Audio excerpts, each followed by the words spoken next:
welcome to Get Your Bell Rung Pro Wrestling Podcast. I am KG, and with me tonight, well, I'm going to start by saying this: lock up your daughters, lock up your wives, lock up your doors and run for your life, because the boys are back in town. Every woman's fantasy, every man's nightmare. Every woman wants to be with them, and every man wants to be him. Of course, I am talking about Robbie, the international heartthrob. How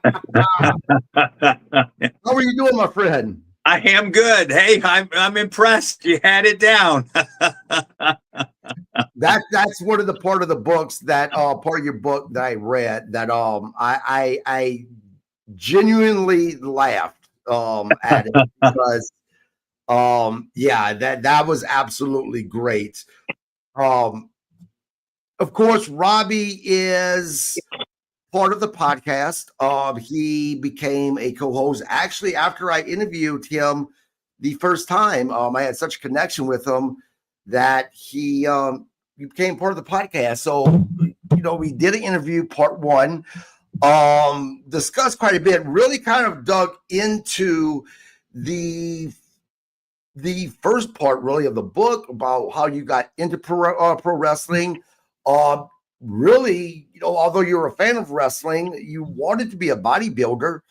That eventually, though, led you to a conversation with a gentleman I'll let you talk about that kind of told you, you really didn't have to look for it, but we'll see. And that kind of really motivated you to actually pursue this. Take it from there. Right. So, I mean, I being told you couldn't do it. I heard that all my life. Basically growing up from my dad, and it's like I'd hear it at least every other day, if not every day, because I wanted, like, when I was a kid from, 12 to the time before I left home at 15, I wanted to play pro ball. And he just was like, you're going to play your fucking life away. You're never going to amount to a fucking thing in this world. And that just made you work harder out on the field. So now you're being told the same thing. You don't have what it takes. You're not big enough. You're not this. Well, so we, I got in with the bodybuilders. I started lifting. We made a deal with the devil, whereas, yes, I became a walk-in pharmacy. You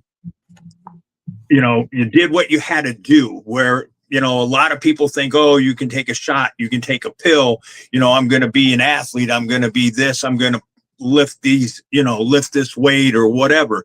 It doesn't work that way. I thought in the beginning, you go lift weights and you're going to put weight on. That didn't, I lifted, and yes, it did. It put a few pounds on, but it changed your physique a little bit, but it didn't do what I wanted it to do. So, now getting in with the bodybuilders and, and competing and stuff, now you started to learn about steroids, and you knew you had to get bigger and everything anyways. But like, I trained hard, when I was training with my guy, Bob Lutz, when I was getting ready for the Mr. Florida, we were training 8 days on, 1 day off. Mm-hmm. So we were hitting, like, the way it worked out, you would hit each body part twice a week on that schedule. And just, the numbers, because we started a power phase. So the power phase, like, 1 week we would back squat. I squatted 700 pounds in that time frame. And then the other time you would front squat, and I wound up doing 315 for 3 sets of 10 with front squats. So, it wasn't like you weren't, not training. Right. I was eating 8,000 calories a day. So I went from 190 to 250, and he was not sure where Bob was at the time, where he started out body weight. He was a little bit shorter than I was. He was about 205, 6, but he wound up going to 235. So, you know, we kind of stood out in the gym, you know, and that's when Rick Ryder approached me and asked me, you know, when are you guys going to learn how to wrestle? And by that time I was burnt out on bodybuilding anyways. And I liked being big. I really didn't want to diet. I was like, now I'm standing out. Now I'm, you know, in the book, I said I wanted to be famous. I would have done anything to be famous. You know, I wanted fame. I wasn't worried about fortune. I figured that'd come with it, but I just wanted to be famous. Yeah, and that's one thing. That's one thing I really read in the book. You talked about wanting to be famous, and you mentioned the name Rick Ryder. You had some very influential people in your life during that time. But one thing that I noticed, you know, people like Bob Cook, and some other people you mentioned in the book, what was part of your story. But I don't think there was anybody more influential in your life, from at least reading the book, than Rick Ryder. I mean, I don't think there was a chapter that he really wasn't mentioned in the book. Maybe the time, which we'll get into, when you kind of got out of wrestling because of some medical stuff, and you playing baseball, which again we'll get to. But pretty much Rick Ryder was your ride or die, it sounds like. Yes, Rick's trained, you know, he trained me. Like in the beginning, you know, I had issues taking a bump, and to kind of push buttons with Rick, because he thought that was like an easy thing to do. For some odd reason with me, it was a hard thing. So I had issues with it. So at one point I thought I was walking on thin ice with Rick, you know, just from not being able to take a bump. But you know, Rick and I, even to this day, you know, I'll talk to Rick at least every other week and stuff. We've always stayed in touch. I mean, because I realized without Rick, and to me, there's nothing, no matter what I ever do, I could never repay him for what he, you know, for him training me and getting me in. I could never repay him. Right. So now, real quick, Bob, our other co-host, he says, just when I thought it was safe to go on YouTube, he also said, I got a story I want to tell about Robbie would have hit me for real in our match in January. There's some pretty good stories in your book that involves Bob that we'll get into. But so when did you really decide that, you know, I want to write this book?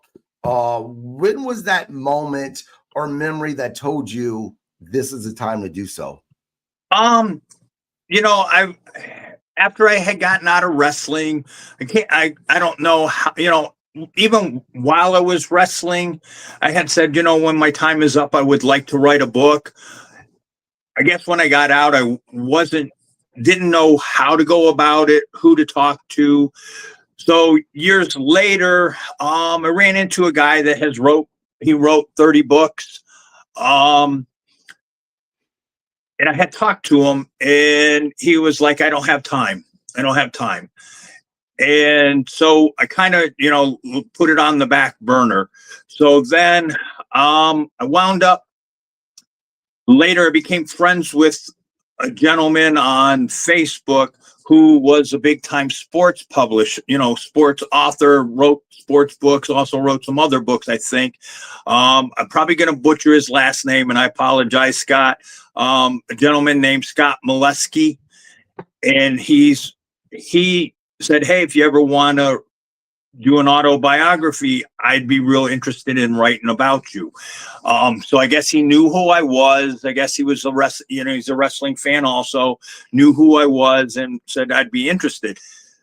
When it came down to price, I just could not afford him.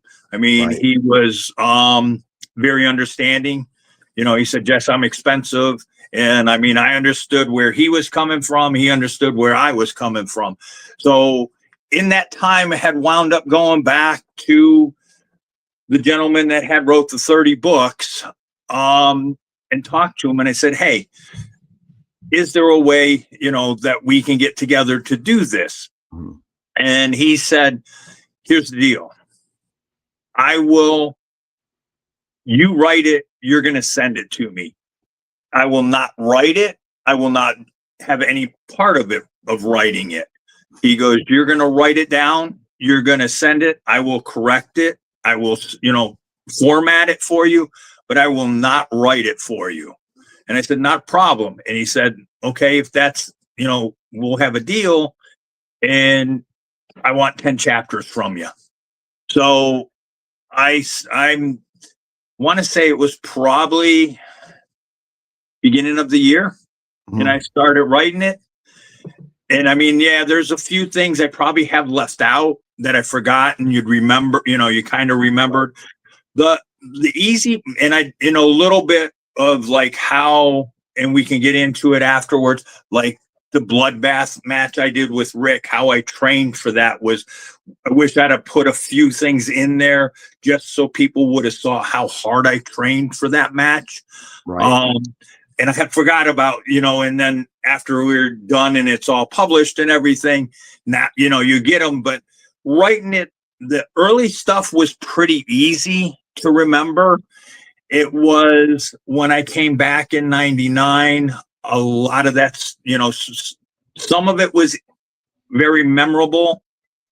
Other parts of that 3 years of me coming back was, I don't really have a recollection of it. Right.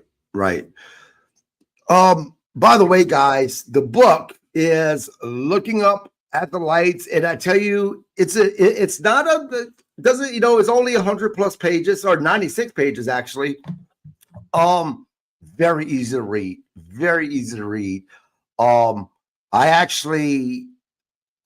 I could have read the book straight within a few hours. I mean, that's how good the book was. Because of life, I had to force myself to put it down. But it is a really, really good book. It's entertaining, and there's even some things in there that I was reading, and I had to ask myself, "What the fuck?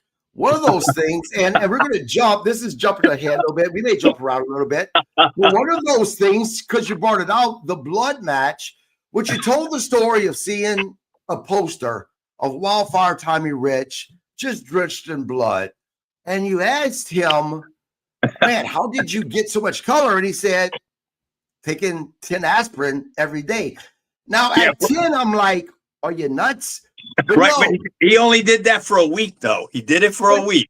Right. But 10 wasn't good enough. You were doing 20 and longer than a week. You went a month time.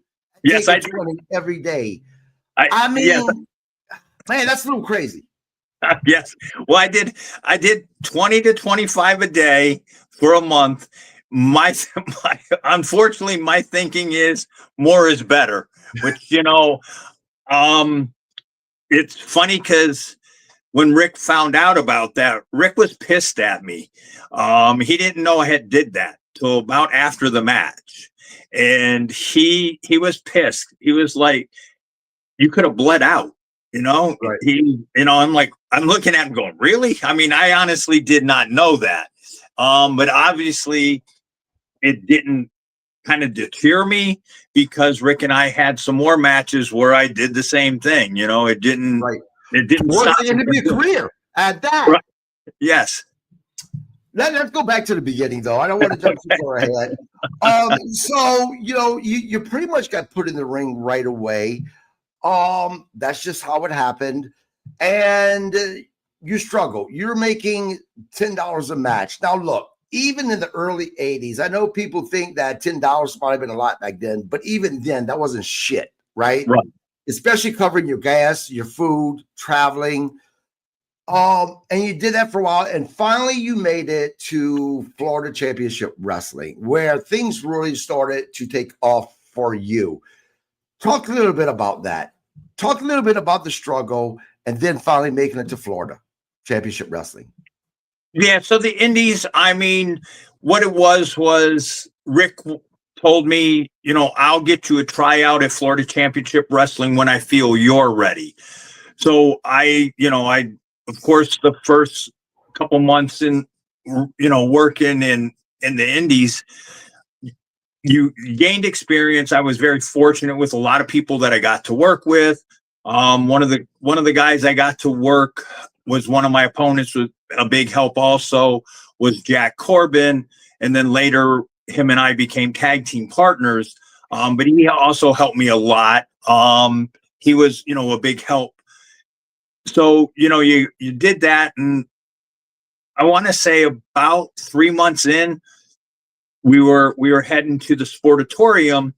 The day, that week, I think Rick was like, "Hey, bring your gear. I'll get you into TV. Afterwards, we'll go to the ring. We'll go to some, whoever's ring. We'll go work out afterwards and stuff. But just bring your gear and stuff." We get about a couple blocks away from the Sportatorium. Rick goes, "Don't fuck this up. I got you a tryout. Happy birthday." Because my birthday was in a couple days later, and I got to try out with Florida Championship Wrestling.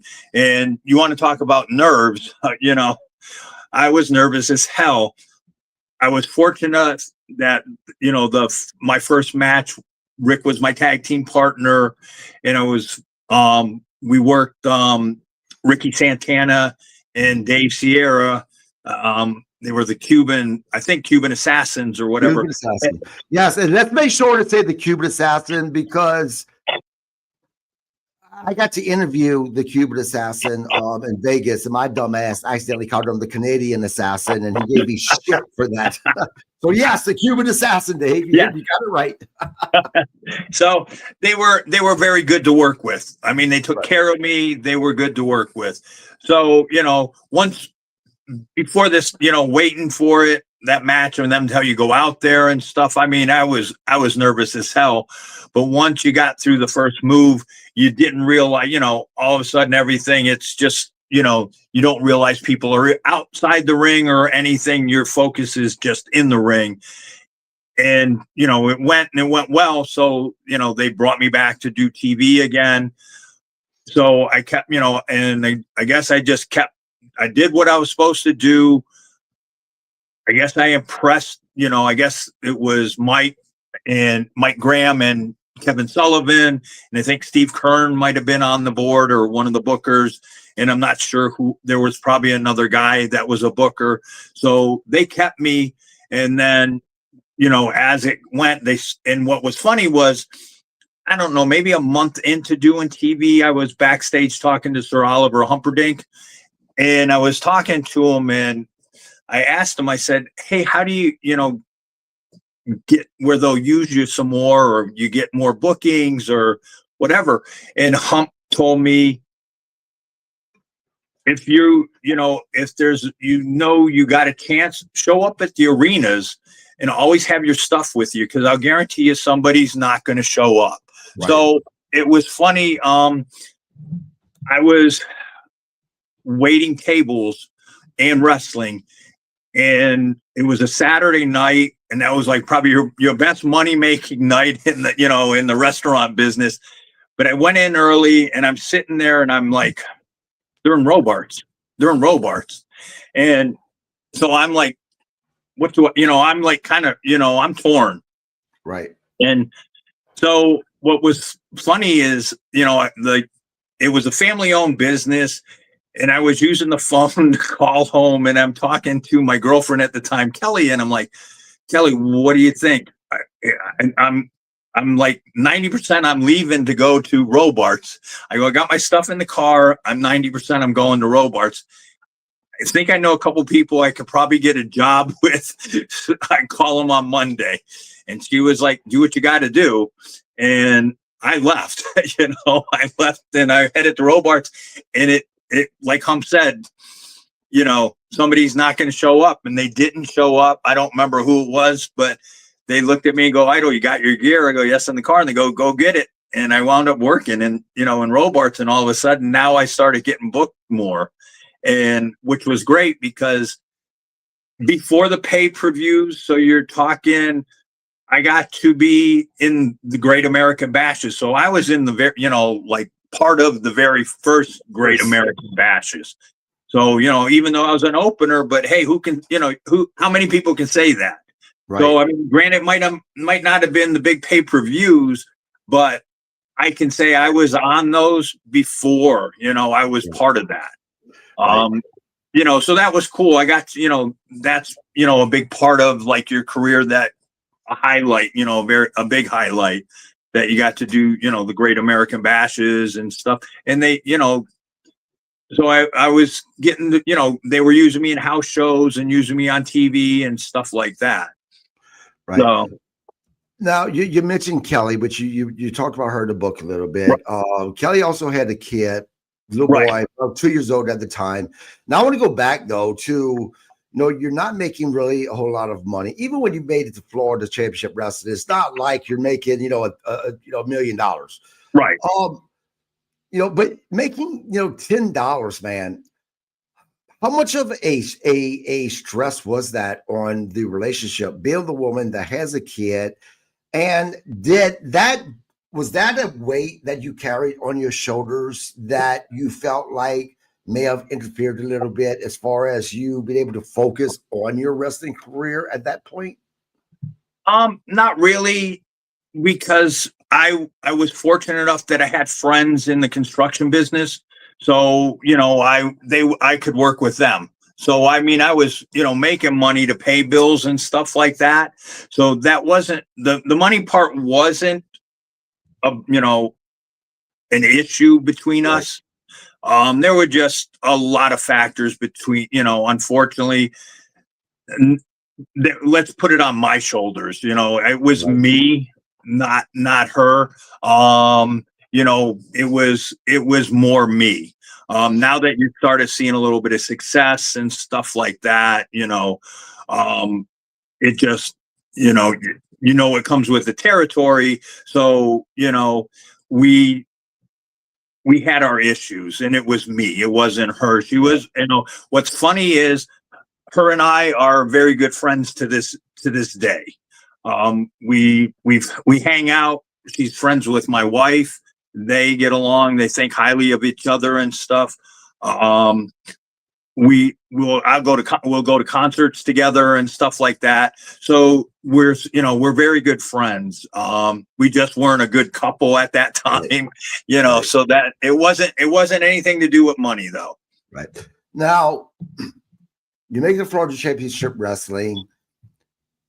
You're riding high a little bit. And something I didn't know that you brought up in the book was Crockett at some point decided to take all of the main stars from there, bring them to Atlanta, I think it was, and didn't want to bring any of the enhanced talents, which left you behind, forcing you kind of to go back to the indie scene at that point.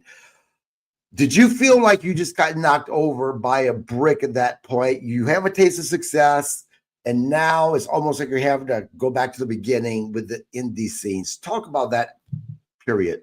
Yeah, it was like getting, the air knocked out of your sails. Because you kind of were like, now what? But knowing me, you don't walk away from something. You still believed you could make it, and there's still, whatever. So you hung out on the indie scene, trying to figure, stuff out, which had I known, or I guess known some other people at the time, to try to go to another territory to try to work, not knowing people how to go about it. So it would, at the time you still had a little bit, but I guess at that time also, though, they started between Crockett and McMahon, they started buying up territories and stuff like that. So hard to say, like, if you could have went to Tennessee or Portland or something, if, how that would have worked out, I don't know. Right. Now, you mentioned Kevin Sullivan. You mentioned him a few times in the book. I think he also played a big part in your career. Talk to me about Kevin Sullivan, man. This was a guy who I personally, and obviously I don't know him, but just from the things I've read, he doesn't get enough credit for the wrestling mind that he had. He had a true wrestling mind. What was Kevin Sullivan, the person, like, versus Kevin Sullivan, the wrestling character? Um, he was a good guy. I always got along with him. To go back, I'm like, if the first time I ever met him, I met him at Robart's. So what I would do, I did the same thing as when I was a kid. During some of the matches or whatever, I would kind of go and hang out by the locker room, hoping you'd see somebody or whatever and talk to them. Like, so when I was a kid at 12 and whatever, however old till I stopped going, probably like 16 or something at that time, you'd always go back to the locker room and, see somebody and you would talk to them. And most of the time guys would talk to you, you'd want, I couldn't tell you who. Like, I remember, I think when I was a kid, I talked to Bobby Shane and his valet, because as a kid, you had a crush on whoever his valet was, because she was a good looking girl.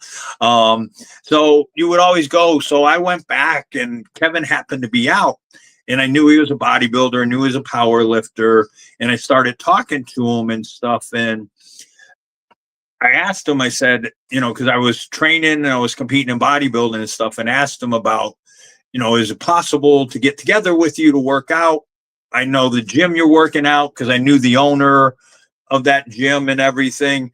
And he said yes. So I wound up going up one day, and it was funny because the way Kevin had trained, so I don't know if he switched it, said, hey, let's see if this kid can hang or whatever, and I hung with him. But what we did was we tri-set it. So we started off with squats, and it was just like kind of having like a mini, like powerlifting meet. So we squatted, we bent, from after you got off the squats, you went and you benched. And from there you did like pull downs, so, and it was just one right after the other. So, we did a bunch of those, and I wound up training with them and I hung with them. And I don't know that we ever got back to, as far as got together and trained again after that or not, because I didn't really have his phone number or anything like that.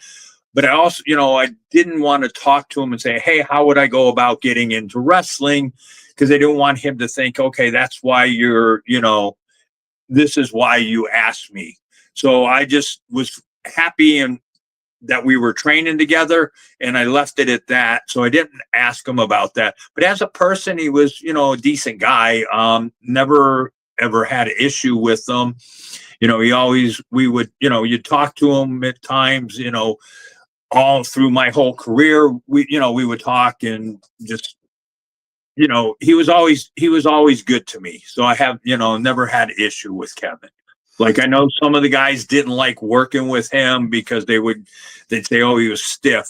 Like, working with him and working with Buzz, you knew it was going to be snug, and you expected it, and you really didn't have an issue with it, Right. And, I was going to get to Buzz Sawyer later, but you brought him up. Okay. Buzz Sawyer, there's a lot of people in the business who don't have a lot of great things to say about Buzz Sawyer. But I can tell you that as someone that was a fan of Mad Dog Buzz Sawyer, I always thought he was phenomenal in the ring. I loved watching him work. What was your relationship like with him, even if you had a relationship at all with Buzz Sawyer? I know you mentioned him in the book a couple of times. And what did you just think about him as a person in general? Personally, I really don't have any, nothing. I don't dislike him. I don't like him. We didn't, really, he didn't talk like to me. But he took care of me in the ring, even though he was snug. He didn't, and there's stories that you didn't know if he was coked out of his brains at times or whatever.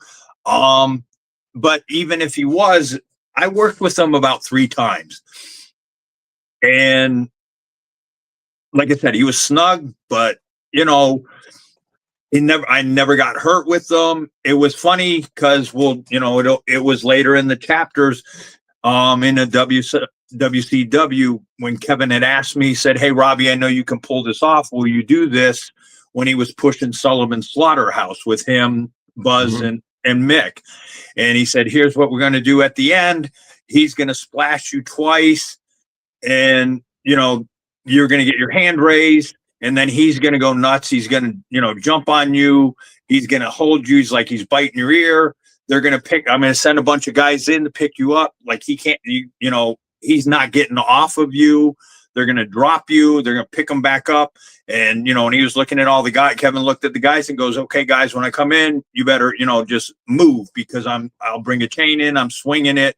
He gave him warning. So, right. What was funny though, during that spot, so they picked me up, I had about like 5-6 people, and they picked us up. Well, Buzz's hand somehow got underneath, like right underneath your rib cage or whatever. And when they dropped us, his hand, it hit and it knocked the air out. And when I hit, I went, oh, fuck. And it was funny because Buzz actually in my ear, he goes, you okay? Right. And I'm like, I'm good.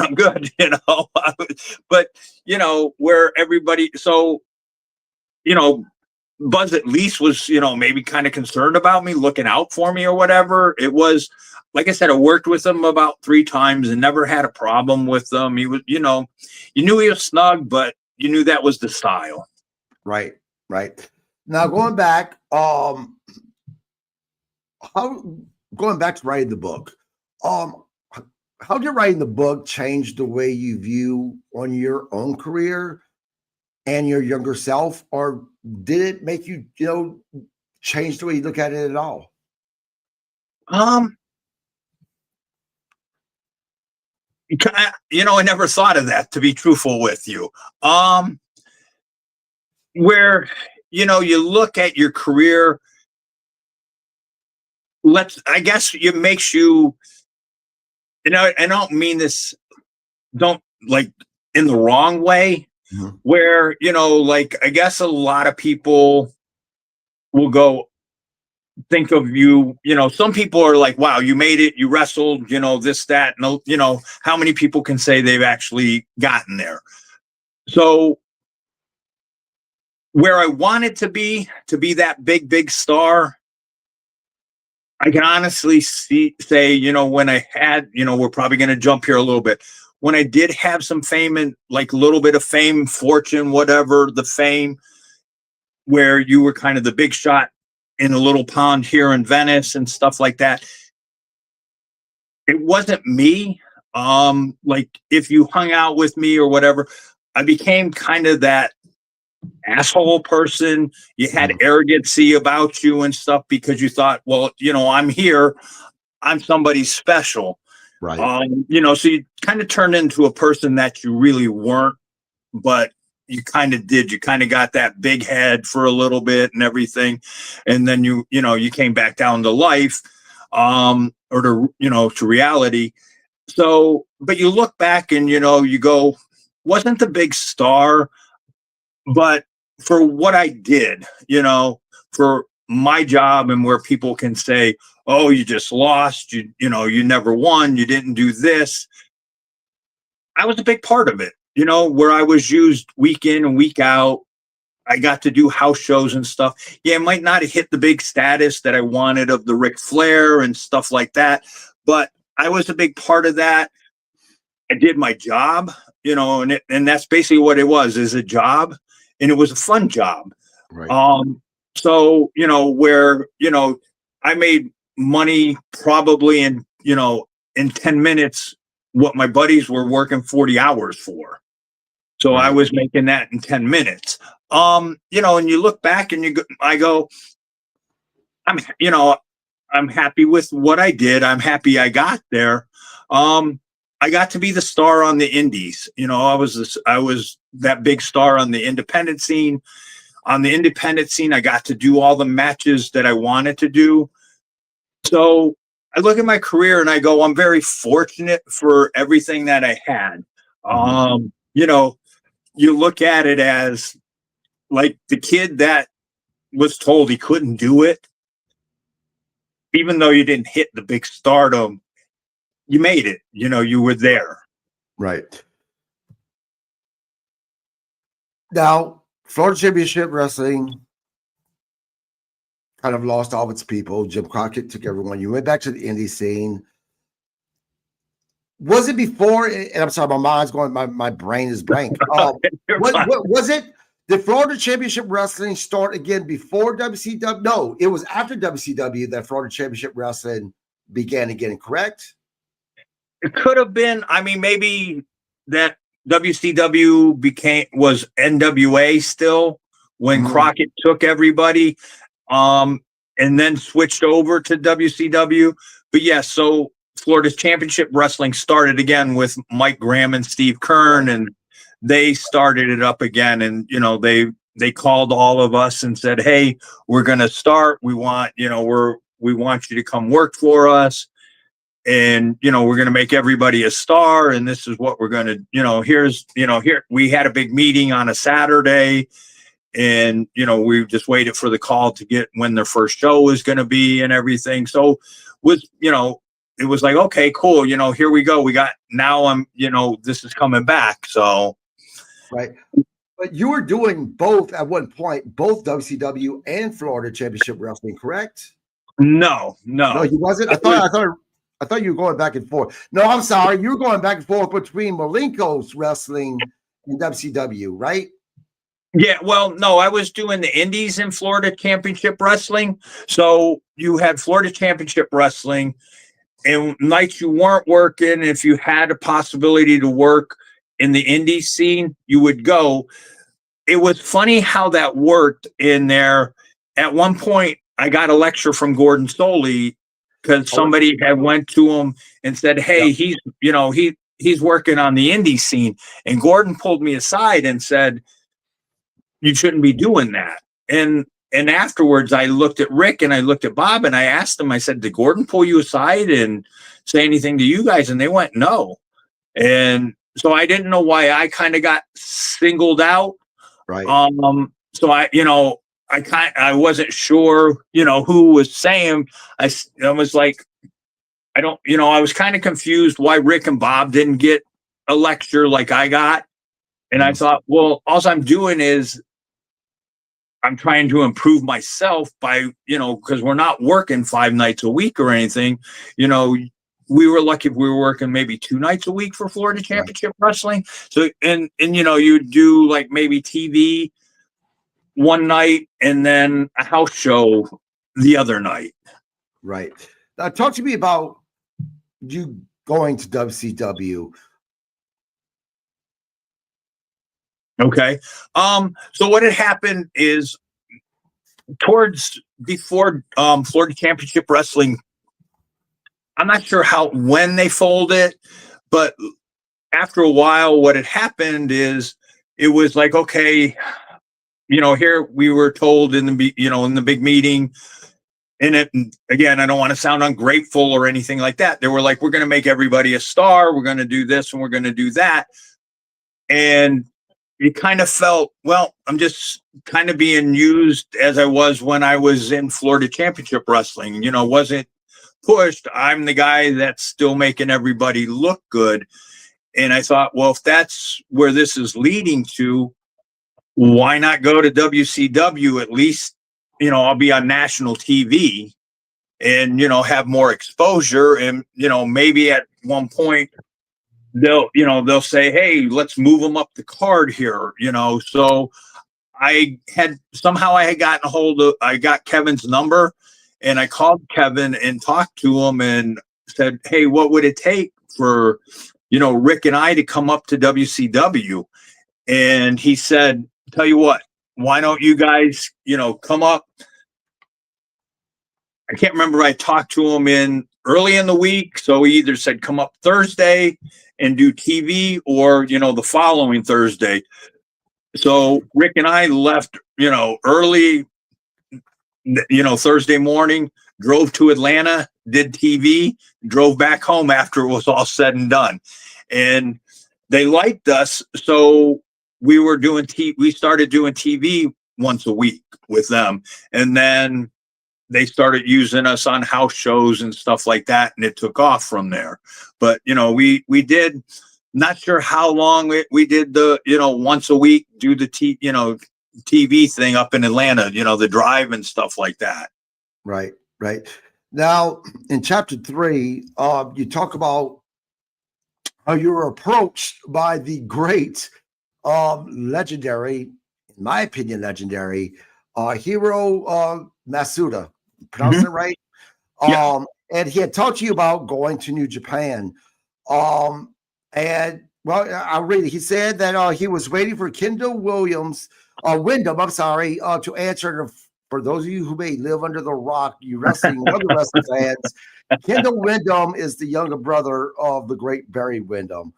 So you said something to Jerry about it. He said, if you get a chance, go.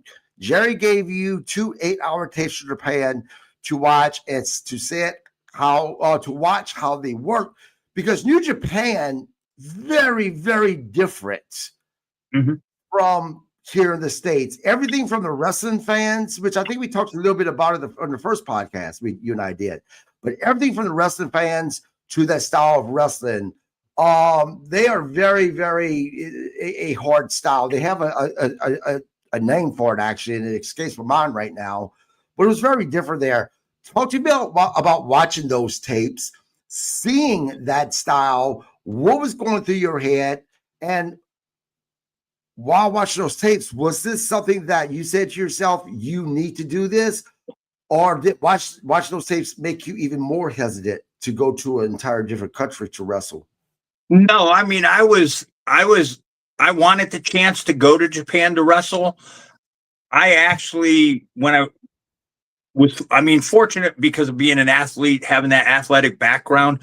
So you would, watching those tapes, I watched them religiously. And the scary part is I still have them. So, but I would watch them and you'd see certain moves. And when we would practice, I would do those moves. And so, it was an added, like, here's an added to your repertoire, so it was kind of cool seeing that stuff. I was excited because I really wanted to go. I won't say for the culture. I was going to make the money. I was going for the money because it was like, I can't remember if I'm right or not. It was like you were over there for 6 weeks. And I want to say if I'm right, don't hold me to it. I could be wrong. I want to say for like 6 weeks, it was like 70 grand or something like that. They liked you. They bring you back longer for like 12 weeks. And it was, more money. So it was, that was what you wanted to do. It was because you knew some of the guys were doing that, like Stan Hansen, Gordy. A lot of those guys were going over there and working and then coming back and doing, hey, well, I'll work here and there and then I'll go back, or they were just taking time off. So it was like, wow, this would be cool. You'd make money. Unfortunately, I probably wouldn't have been smart with it, and make some smart investments or whatever. I probably would have blew it all, but the goal was to make money with it. But Kendall decided he was going. So I lost out on it. It would have been great to go, though, say I had that experience, because all the guys that have went over there that I know of said it was, an experience. It was a great experience. Right. Now, on one of the podcasts we did a few days ago, on one of our recap shows that you're involved in, you and I were talking briefly about wins and losses and how to some guys it doesn't matter because it's whatever. They're still getting featured on TV. Now, reading your book, though, it seemed like wins and losses may have mattered to you a little bit. And this is what I'm talking about. You said that you were still with FCW, but between the new guys they were bringing in, I started getting buried on the roster. And so was Rick. So you somehow got Kevin Sullivan's number and you made the call to him and you asked him, what would it take to get you and Rick into WCW? Was one of the big reasons you were going to WCW was because of the fact that you were getting put over? Like no, it wasn't the getting put over stuff as much as just being used. So you were kind of getting, getting phased out a little bit.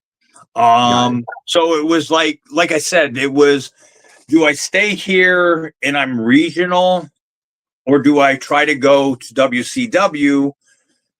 That, the pay's going to be way better. the exposure's better. And that was, and you thought, okay, if I catch somebody's eye, they like something, maybe you can get moved up the card a little bit, and now the pay increases. So I mean, the bottom line, it was, you knew, yes, I wanted to be famous, but once you got into it, I got to pay bills and stuff like that, and so you wanted to make money, and the goal was to try to make as much money as you could, but doing something that you loved. So Right. Now, you were with WCW from 89 to 92.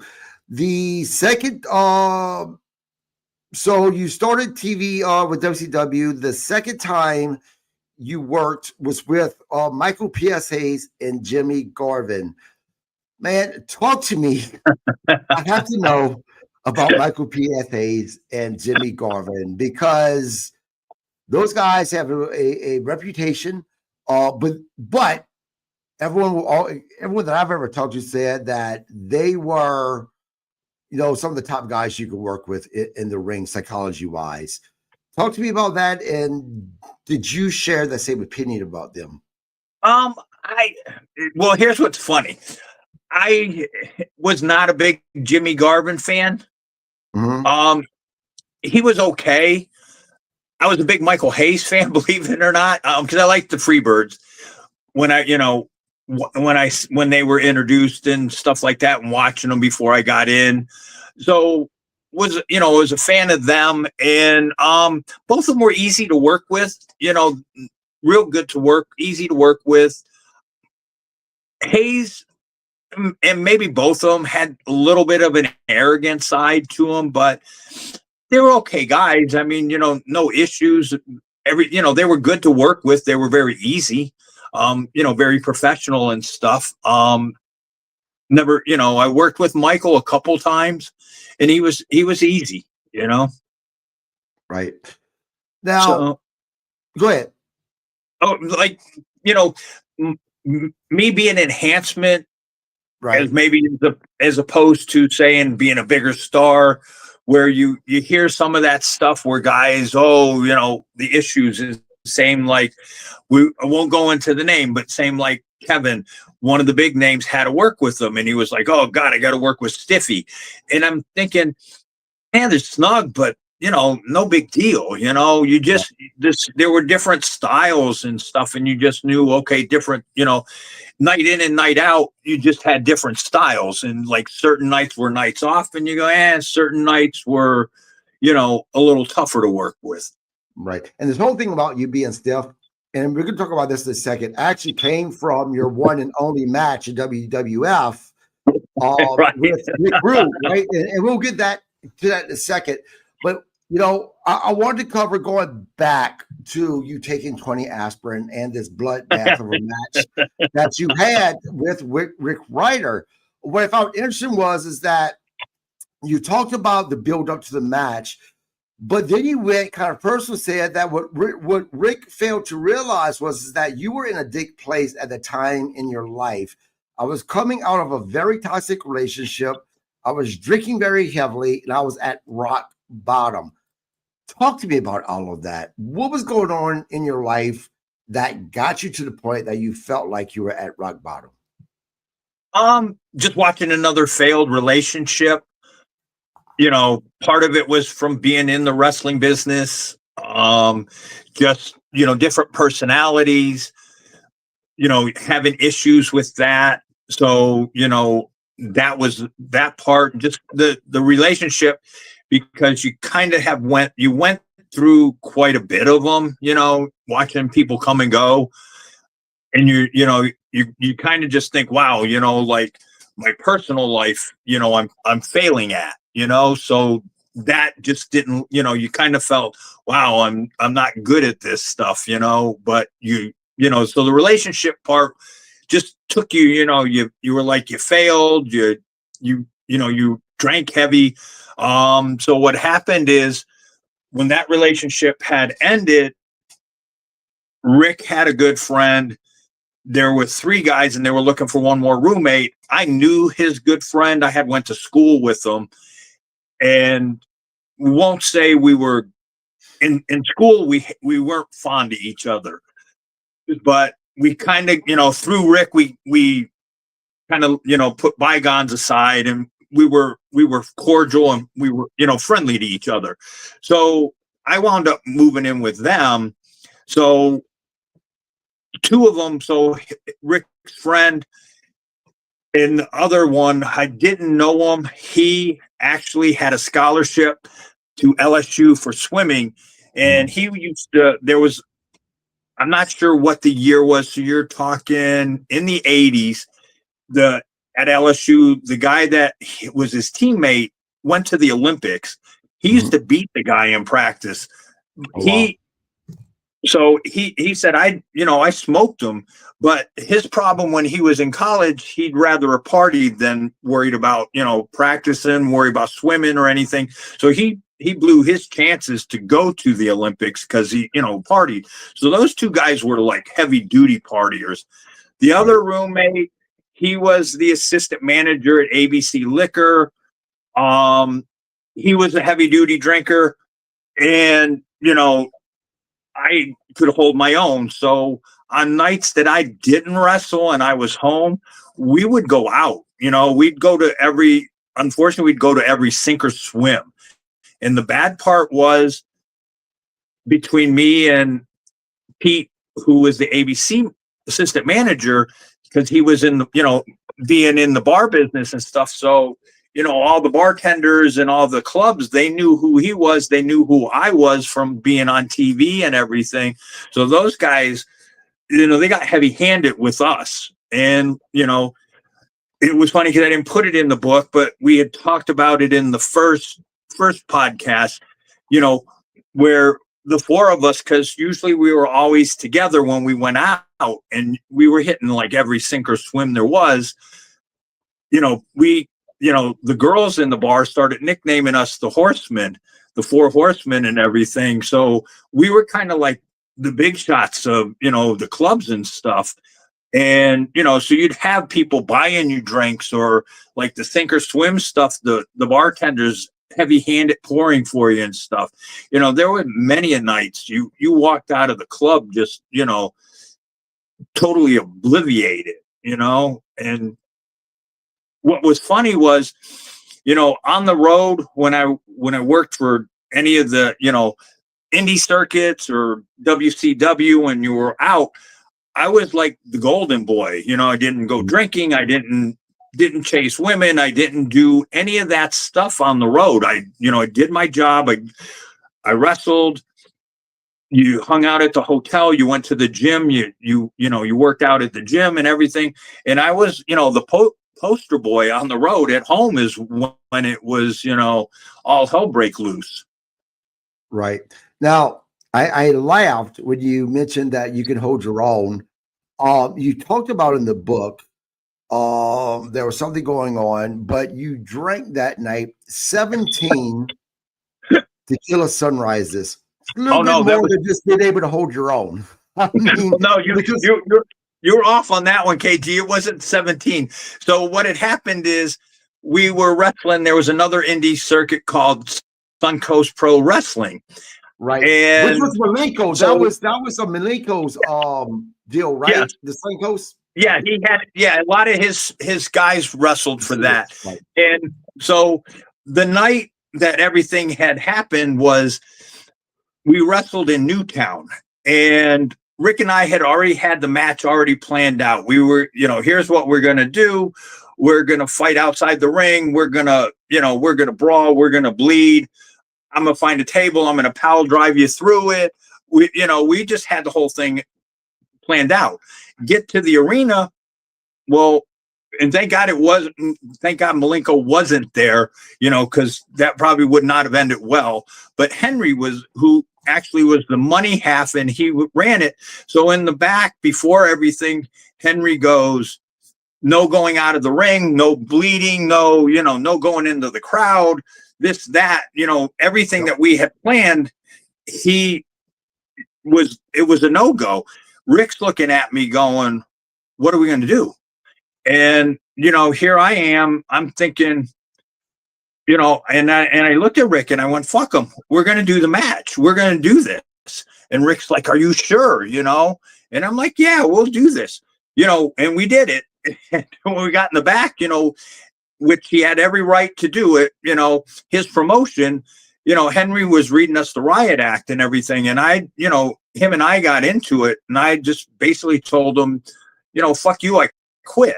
And so, I guess, that was probably one of those arrogant times, where I started thinking, okay, I'm a bigger star than who I really am. And a couple weekends went by that we weren't, or Friday nights we weren't wrestling. And, now your buddies are wrestling and you're at home, and stuff. And about this, after the second week, Rick and I looked at Rick and I went, this sucks. And he goes, yeah. And I go, I'm the one that caused it. I'll fix it. And, so when I think it was a Thursday night, I tried to call him. I missed Henry because I was trying to fix it to try to go back.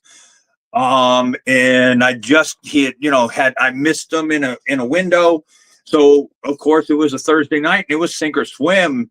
And we went out and I wound up, lighting it up. I went 32 tequila sunrises. 32, that's it. And, and look, for those who may think, well, bullshit, because a bartender would cut you off. Look, my business, majority of my career, I worked in bars, managed a bartender, traveled around the United States doing so. And back in the 80s, I can tell you that there was no cutting people off back then. No. No. You want to make money. So you served until they couldn't walk anymore. That's just the way it was. And what was funny in this club, once again, I'm with my roommates, and of course they know Pete from, because he's there, and those guys are thinking, I'm not going to tell him no, because now if I go drinking at your bar at ABC, right, you're going to remember what I did, and you're going to go, you know what? Hey, we won't serve you tonight. So, it was funny because certain nights each club was busier than the other. So you kind of hopped around and stuff. So, it was just, so of course, and they didn't. They thought, hey, he's with them, they'll take care of him. Absolutely. Now, look, this wasn't the first time a match that involved color in your career didn't I'm not saying got you in trouble, but caused the guy to say no more. Let's go back to this bloodbath match between you and Rick, right? This is you. We fought outside the ring at one point. As we threw punches, we were slipping in blood. I was bleeding heavily. We took it back in the ring. At one point, I climbed to the rope. Someone got a pick. In this pick, you can see a stream of blood coming out of my forehead like a faucet. You bled so much that the main event guys refused to get in this ring unless the mat was changed. The promoter of this particular event, or the owner maybe of the building, wherever you guys were at, had basically said no more. This is the last time. So those damn Tylenol, man, got you in trouble. Right. Well, where it was a benefit for Lemon Bay High School, one of the high schools down here. And so whoever, wound up doing it. So what had happened is, we fought on the gymnasium, it was in the gymnasium. So on the floor. And then, after when the match was done, Rick and I continued to fight, and we fought all the way up the bleachers, and he smashed my head off the bleachers. So, now you got blood on the walls up there and stuff. And so, you have blood everywhere. So whoever, I guess the guy, whoever part of the high school, the director or whatever that said, hey, we'll do this. After that, they were like, yeah, we'll never have wrestling again. Yeah. Now, let me ask you something. And by the way, guys, if you guys watch this, I am jumping around a lot purposely in this book because I don't want to give the book away. I don't want you guys to watch this podcast and think, oh, I don't need to go out and get it, because I want everyone to go out and get this book. It is such an easy read. It is very interesting. If you're an older wrestling fan, it will bring some nostalgia because of the names that that Robbie mentions. So again, please go buy this book. Once again, it's called Looking Up at the Lights. But I want to talk to you about color real quick in a match. Blood, obviously, for those who don't know what that means. I'm someone, and I've said it multiple times on the podcast, that when it comes to having color in a match, if it's going to be fake blood, I prefer to have no color whatsoever, because to me, it just looks terrible. What's your opinion about that? Do you think having fake blood is okay? Or do you think that if it's going to be color, it needs to be real color? I agree with you. It's got to be real color. So what's funny is and so we'll talk about it. We won't talk about, since we're jumping, we're going to jump a little bit, and we didn't talk about it. But for my wife, the very first time she ever saw me wrestle I was in a 6-man steel cage match. So years later, would talk to me about it and stuff like that. And she goes, I was watching it. And as I watched it, I kept looking to see where you guys kept the blood packs. And I would just laugh. I never said anything to her. And not till a couple years ago. So now you're talking, 89, I think, was the steel cage match. Probably not till 2022, 23. And she had brought it up again. I just kind of let it go. I never said anything to her. And she kept going. So said something one night and said, I was always looking where you guys hid the blood packets, trying to figure it out. I go, remember my wrist being taped? And remember my fingers being taped? She goes, yeah. I go, I had half a taped razor blade in my wrist, and I had a corner of a razor blade in my finger that I'd pull the tape back and cut my head. If that didn't work, I would go to my wrist. And she just looked at me and, shocked. She was like horrified, and she goes, what's wrong with you guys? But, she didn't know that stuff till years later. Right. Yeah. I want to jump a little bit to, you talk about Mark Romero in the book. And this was something that actually shocked me a little bit, because back in those days, kayfabe was protected. Kayfabe was real. In the book, you talk about, matter of fact, the promo, my opening, when I talked about lock up your daughters, lock up your wives, that is actually Robbie did this on the radio, and this was leading to a match with Mark Romero. But you talked about how you found out that Mark was going to all of his friends and telling them the outcome of the match, the ending of the match, which really shocked me, because, again, I think of Mark Romero, WWE guy, during that time, kayfabe. Man, when you found this out, what did you think? Well, what it was I worked him his very first match. So right. he was talented, athletic. He was easy to work with. So I told Rick, I said, let me and him do a run. I was Rick's champion. I said, I'll drop it to him.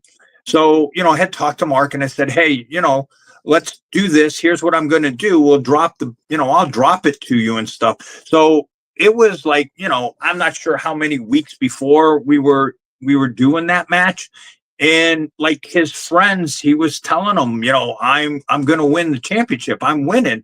And I didn't find out till like one of the guys, was friends of both of us, came up and he goes, you're going to let Mark win? And I looked at him and I go, what? And he goes, yeah, Mark told me he's winning the belt. And I was, like you said, you kept it. You friends, family, you didn't tell them anything. You hid all that stuff from them. You didn't tell them outcomes. You didn't, do any of that stuff. You kept all that stuff between the locker room. And I was just kind of shocked, and like I said in the book, I had thought about, just telling Rick, I'm keeping it. I'm not going to drop it because of this. Mark was, in the very beginning, he was very green. And for all of you that don't know what green is, very new to the business. So he kind of didn't get it in the beginning. Right. Now, I want to go on. You talked a little bit about Lex Luger. You talked about, you enjoy talking with him. He liked to talk about, his football. He liked to talk about playing for the NFL and the United States Football League. Now, you said you never got to actually face him in the ring, but you thought he was a great guy. He was a gentleman, which I found funny because a lot of the people that you've described as these, great guys are guys that a lot of other guys just don't have anything for, right? One of the big reasons a lot of people had negativity towards Lex Luger was because he wasn't a wrestling fan. He got into it for the money, and he was open about that. But you kind of took to him a little bit. What was it about Lex for yourself that made you come to the opinion that, man, this guy's actually a pretty good guy? It was funny because I had a won't say a relationship, but we knew each other from Florida Championship Wrestling because they had brought him in and everything. So if Lex didn't see you on a regular basis, Lex really wouldn't talk to you. But since he had knew me from Florida Championship Wrestling, he saw me, and now they're using Rick and I and Bob and all of us on a regular basis. You're there, and now you're starting to get put on house shows and stuff like that. So you're there a lot. Just because I knew he played football, he was into lifting weights and stuff like that. He was very intelligent. Like I remember one time, we were talking, and it was with Barry Sanders. Couldn't tell you what year, but Barry Sanders had just signed that big contract, and I don't remember how he took the money or whatever. And Lex was like, "Man, this doesn't make any sense. Why he did this and stuff like that." So, he was always personable to me.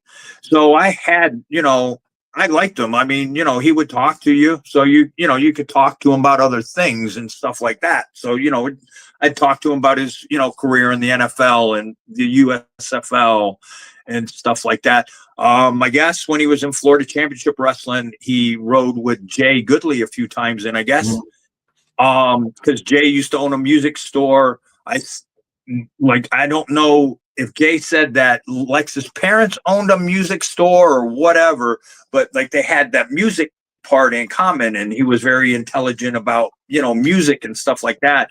And Jay said he would talk to him about music and stuff like that. So, I liked him. I know a lot of people didn't like him, like you said, but there were a lot of guys that they just did not like. And I don't know. I mean, I didn't have an issue with him. I didn't have an issue with Bud Sawyer like a lot of guys did.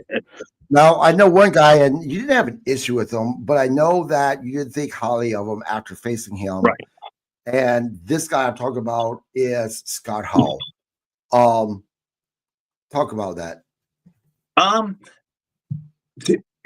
What had happened is, I remember the week before that he was wrestling Rick, and I'm watching the match, and I think part of it was Rick. So now we're at Robarts in Sarasota. So, clarify it. That's kind of Rick and I's backyard. But Scott doesn't know that,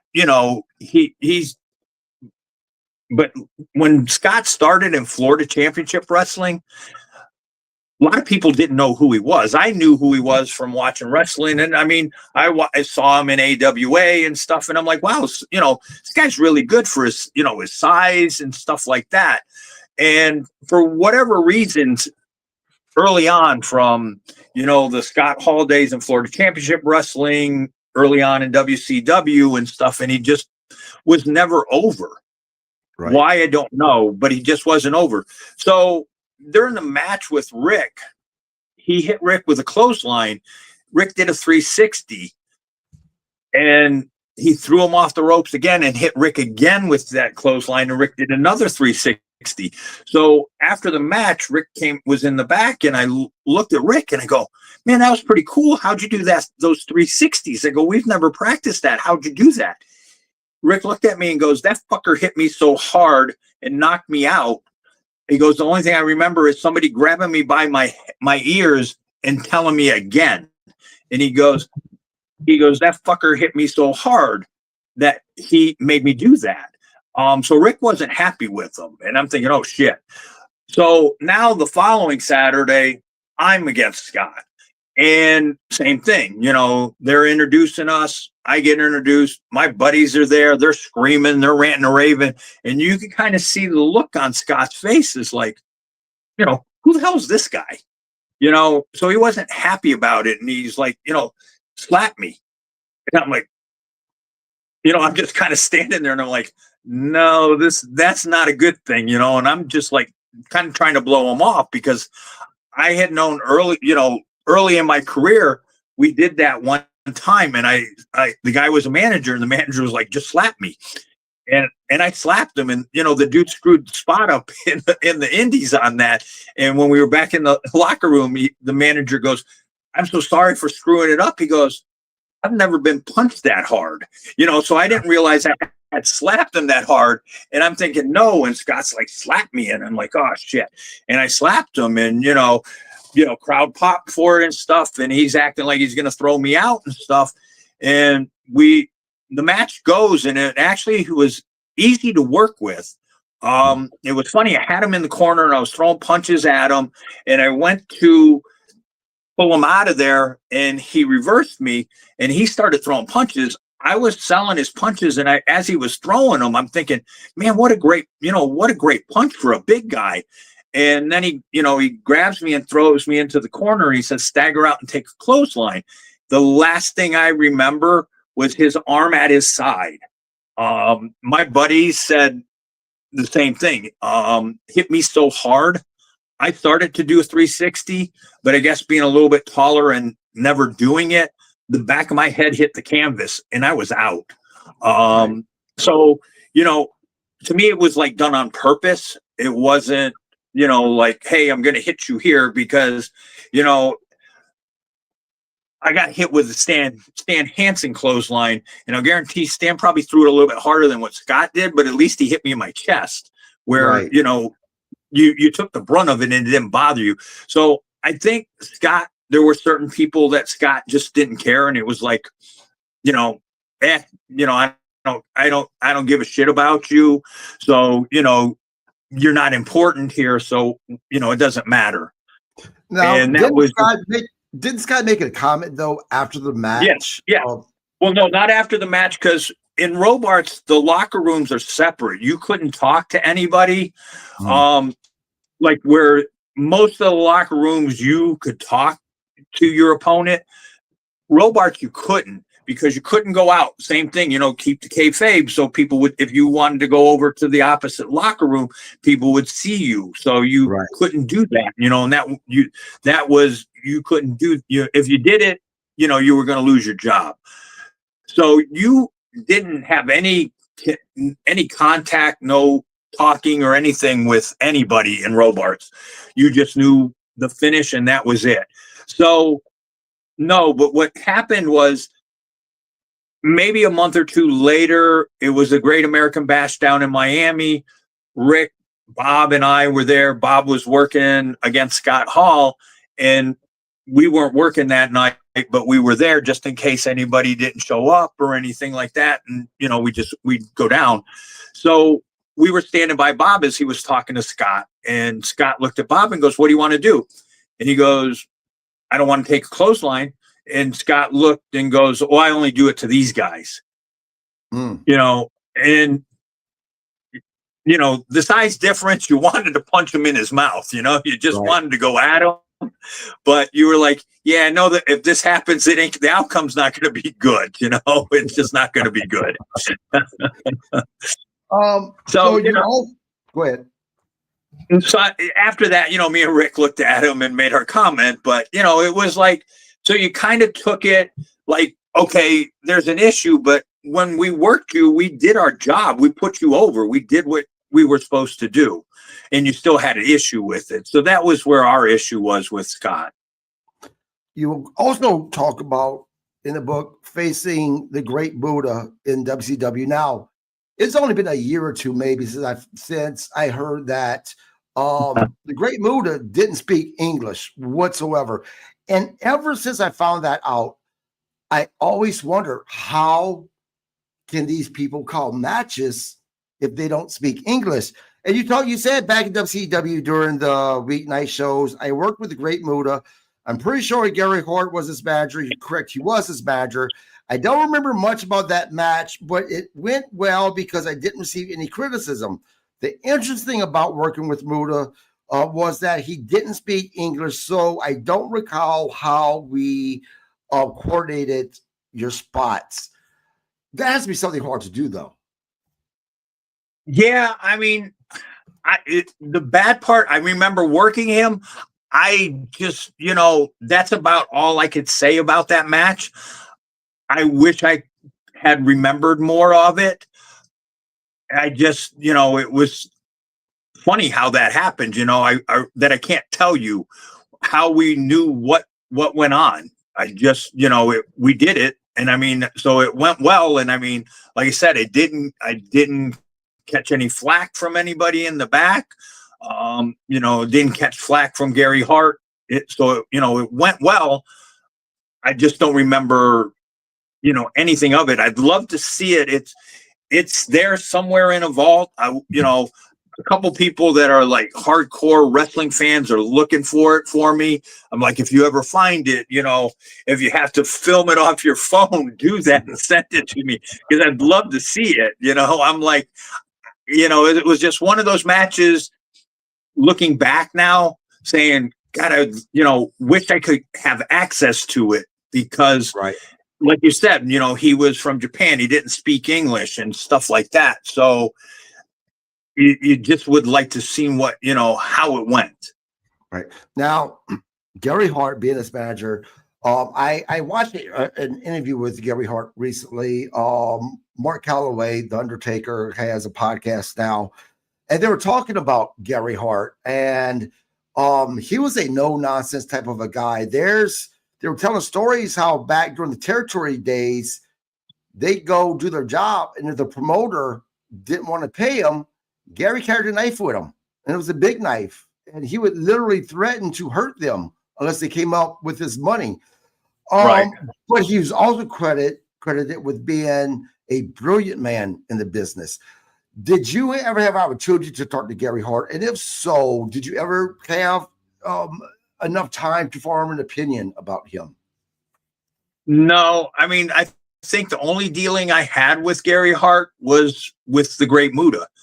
So that was basically it. And like I said, that, I really can't tell you anything about that match that night. I know it was like it had to be filmed on a Thursday, because it was a Saturday, it was on Saturday night. So I have no idea, where it was, anything like that. The only dealing I had with them is during, for that match.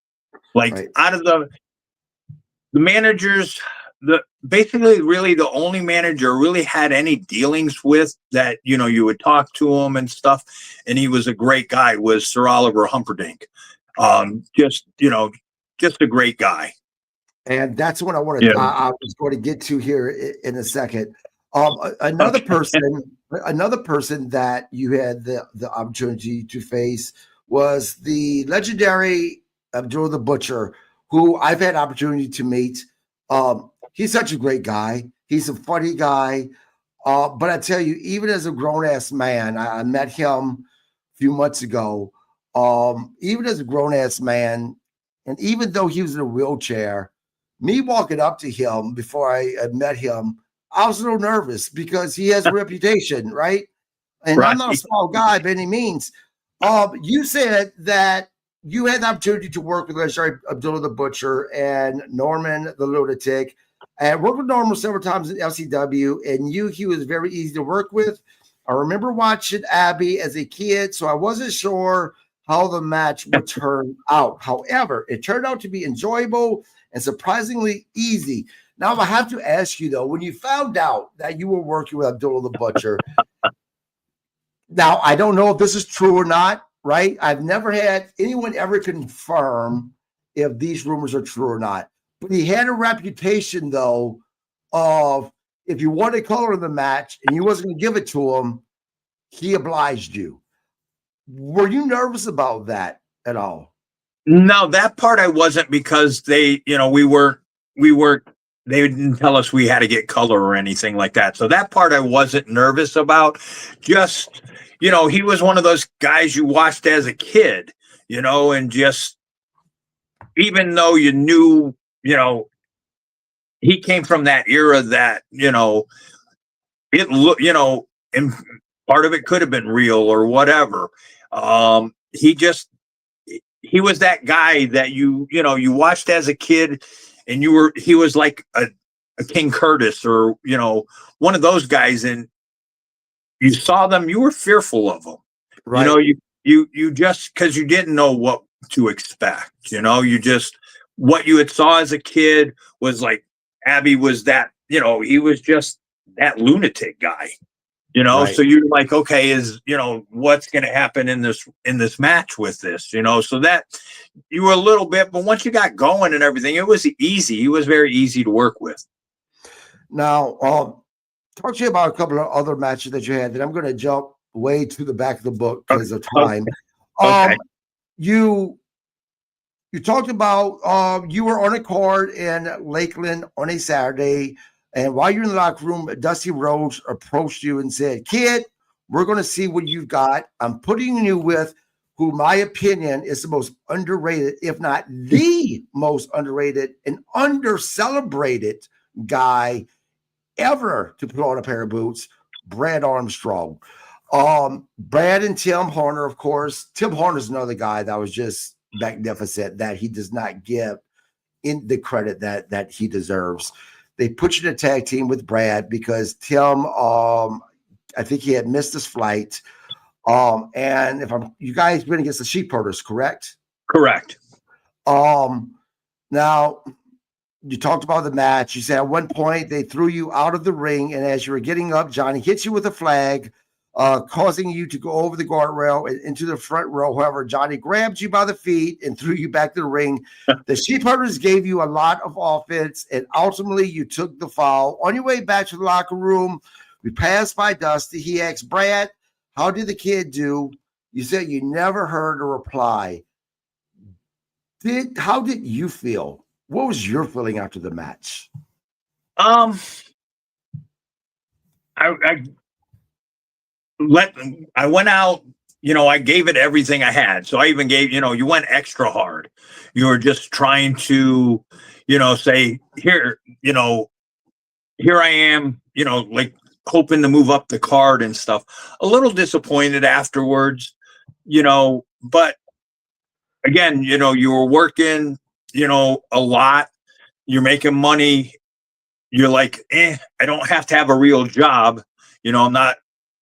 So I'm fortunate. So you couldn't, like, where I've seen the big names, go at it with those guys, and if they didn't get their way, they quit and stuff like that.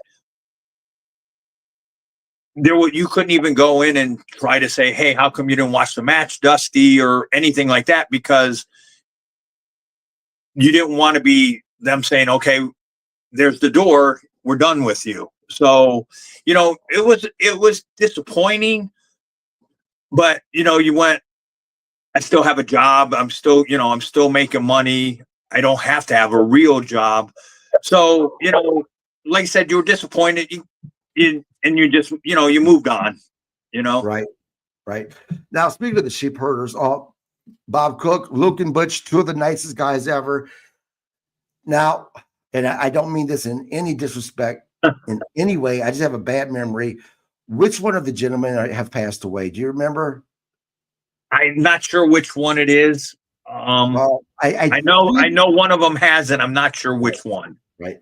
So, well, the one that's still alive, I think it's but I don't want to say which one it is, but one of them was at the California Club 59th annual reunion this past year in August.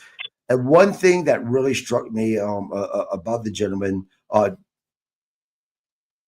Yeah, Bob, you didn't say which one. You just said died. Which one of them did? But the gentleman that was there from the sheep herders, during the dinner one of the nights, they did the Cauliflower Eye Club put together a very beautiful video of all of the wrestlers who has passed away recently, including Hulk Hogan.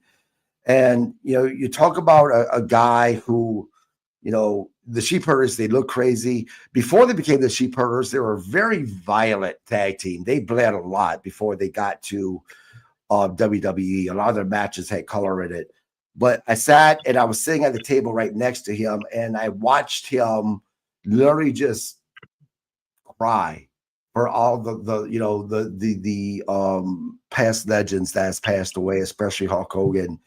And it really put perspective about these guys that you see in the ring, just how wild and bloody and mean they could be, but how big of a heart that these guys obviously have as well. And when I read you talk about the sheep herders, that's the first thing that kind of went to my mind was, and you said he was a very nice guy, just how soft-hearted he actually is.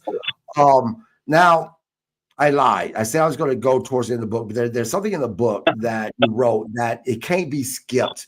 You talk about Mick Foley and a match that you were having with him. You said before the match in the locker room, Mick asked if you could take a move going over the top rope. I asked him what I needed to do. He explained what his body weight, that it would take you guys over the top, and you agreed. When the time came for the move, Mick hit you with the clothesline. And as you guys went over, you heard your right hand accidentally grab the top rope, and you felt a pop in your right arm. And Kevin Sullivan noticed it and said that you ripped your fucking bicep. Now, I wanted to bring this up because it seems like through your career, you've even mentioned certain things. You often hid a lot of the injuries that you had because you knew how important it would be. How important it was for you to maintain being seen on TV and being booked, because as you said, you hadn't reached that level that you could be off of TV for that long. At any point, though, did you ever think to yourself, but on the flip side of that, if I don't take care of this, this could end my career by not having something like this taken care of? Well, when I got home, I was fortunate that, I made appointments. I got in real quick. So I went and saw 3 different doctors. The first doctor, I couldn't even tell you what he said. The second doctor, he was supposed to be like one of the better doctors in Venice. I'm not sure where he was from. He was from, he had broken English. Okay. So I'm not even going to try to figure out where he was from. I don't remember, but he spoke broken English. It was hard to understand what he had told me. And then the last one, he was another well-known doctor in Venice, and I could understand him. So we were talking, and he said, we'll fix it. At that time, I guess it was like a 6-month recovery. And I asked him, I said, well, if you fix it, and I knew, I'm going to go back to wrestling. And I said, could I rip it again? And he goes, oh, yeah. So when I got out of that appointment, I headed to the gym and thought, okay, let me work out here. And I did, I think I benched, I did a couple other things and did like barbell curls. I just worked out, and it didn't bother me. So I wound up, I think the next day, calling Jody and said, hey, Jody, I'm good. I can come back. So no, it didn't, since it didn't bother me in the gym, I didn't think it, and my thinking was, well, I'm never going to compete in bodybuilding again. Cause it was like if you looked real hard, you could see that flaw. Right. I'm like, I'm never going to compete in bodybuilding again. And so I was like, I don't need to fix it. And, I went back to wrestling. Right. Now, look, I have 40 questions that I've jotted down, only 2 if you look through my book, I have so many notes in here. Time just is eating me up. Right. So I want to skip towards the back. And again, guys, you know what? Again, please go out and get this book if you're a wrestling fan. Even if you're not a wrestling fan, actually, because the book in a way is actually even motivating about achieving your dreams and going after it. So I really highly suggest this book. But there came a point in time that you woke up and, as you said, you stood up, you were dizzy, you had to sit back down, you went up going to the ER, they thought you were dehydrated. And then it happened again. Then they told you that it was vertigo, which I had. It's miserable.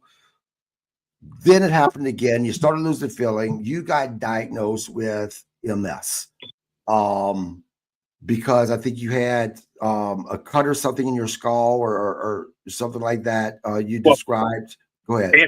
It's what do they call them? Now I'm going blank on it. Lesions? Lesions. So I have 2 lesions. So I have one lesion on the base of my neck and then one a little bit higher than that. Right. So, and by the way, real quick, I don't mean to interrupt you. This is important to say, since I fucked that up. It was Butch who passed. It was Butch who passed away. Again, I meant no disrespect towards the Sheep Herders or their fans. They are legendary professional wrestlers. It slipped my mind who it was. So again, I really do apologize about that. Go ahead, Robbie. Okay. So they did the MRI and everything, and they did MRI on a Friday. So we went out to dinner. I'm kind of joking around and stuff because at that time, one of the big name athletes had gotten sick. Lyle Alzado, started joking, saying I probably got what he has. And, the people we were out to dinner with, our friends and everything, and they're like, don't talk like that and stuff. And I think went with another set of friends the next night and did the same thing. So Monday it had I took the day off from work and everything. And so it's like 10 o'clock and I hadn't heard from the doctor and I knew his office manager. So I wound up calling and I got her and I was talking to her. When I talked to her, she was like, he wants to see you and your wife at this, this afternoon. Now I'm thinking there's something serious. And I mean, for the rest of the day, I was just stunned, different. You had a lot of emotions going through. You're thinking, okay, is he going to tell me I got X amount of time before, I'm done, whatever, So you definitely were totally scared. You're scared, you're worried, you're not sure what to expect. And then when we got in and we sat down, he goes, here's what I found with you. You have MS. What? I've heard of it. I didn't, I couldn't have told you what it was. I just knew it wasn't good. And I looked at him and said, can you fix it? And he goes, there's no cure for it. And, now you're kind of, I didn't know what to expect. I think part of it was I never did any research on it, never took anybody's advice, what to, here's what you should do to try to do this, do that. The first couple years I kind of slowed down, just tried to play it safe. And, I've to this day, I've never went about looking what, any of the issues for it. So I just basically tried to keep a positive attitude. I, do my thing. And I think I've been fortunate in that sense that I got it in remission and just, went and worked out, and, for a lot of the things like friends of mine that are in the same industry as I am with my business, they, have made comments and goes, I think that's what keeps him going is him working out and doing his, doing what he wants to do. And that's why I think he's been, he's stayed like he has all this time, where they said it was a positive for me for doing, like doing that stuff. So, I've been Now, very, very fortunate. I've had like the two doctors that have had taken care of me.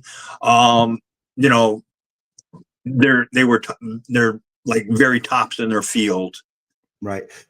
Now, and we could get back to the mess. And I'm ready to bring up Bob Cook to this for a reason. I have a method to my madness. Do we have to bring up Bob?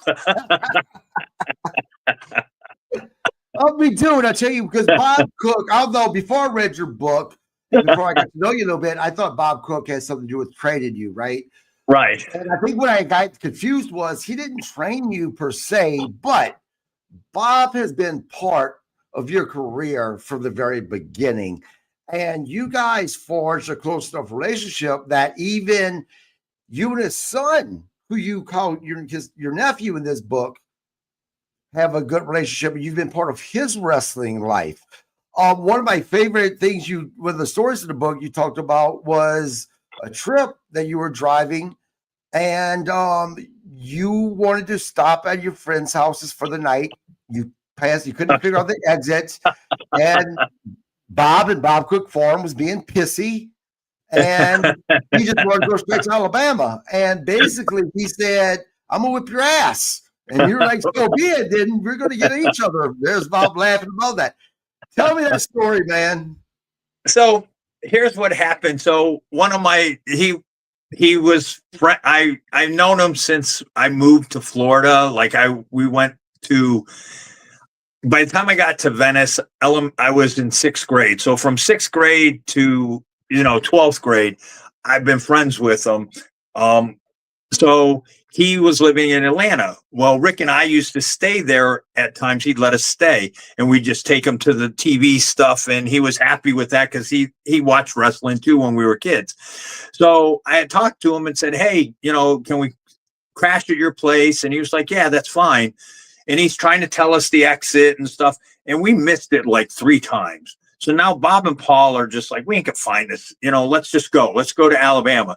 But I'm tired because I'm the one that's driving, and I'm like, "No, we're gonna find this." And I think we were going for a 4th time, and Bob's pissy attitude, he was like, "We're gonna find a Chevron station and settle this," or a gas station. It was, According to Bob, it's a Shell station. Bob said Shell station. Okay, whatever. It was a gas station, whatever.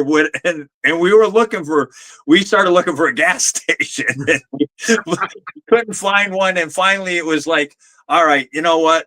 We're not going to find the exit to go to, my buddy's house. So screw this. Let's just go, and everybody kind of calmed down. But for a while, for a period of time, it got heated, and it was, I was ready to fight him and Paul. I was like, "I don't care. We're staying till tomorrow morning."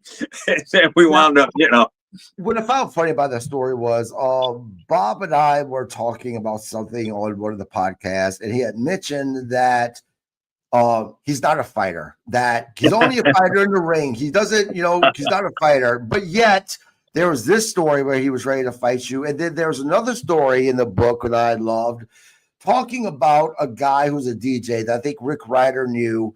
And the guy was going to come in. He was wrestling a match. He basically told you and Bob what the finish was going to be. Well, he found out what he found out, and you and Bob, you literally kicked the shit out of him. Which, go ahead and tell that story as well. I know we're getting tight on time, but whatever. Okay. So what was funny about it was he was some big morning DJ. Why Rick brought him in to be his tag team partner, probably just to bring in another, like addict crowd or different crowd. And so the guy came over and he's talking to Bob and I going, "Well, I'm going to do this move. I'm going to do that move. And this is what I'm going to do." And Bob and I looked at him and go, "No, you're not," because I'm thinking my thoughts will, for any of you that didn't see the Dr. D, David Schultz slap with Geraldo or whatever, where to us, it was, this is our career. and we take it seriously, so the guy didn't even say, hey, Rick, let's go find a ring. Let's work out with these guys. So at least, I can try to be credible, believable. It was nothing. He just thought and I guess he had made a comment to Jay, because Jay was the ring announcer, saying, oh, I know this stuff is fake and I know how this works and stuff like that. So that didn't sit well either. And I remember at some point, I don't know who started them. I don't think he was in there, but when he got in, Bob did something. He might have thrown a punch and the guy didn't sell it or whatever. Yeah. And Bob just grabbed him and did a running power bomb and just like drove him through the mat.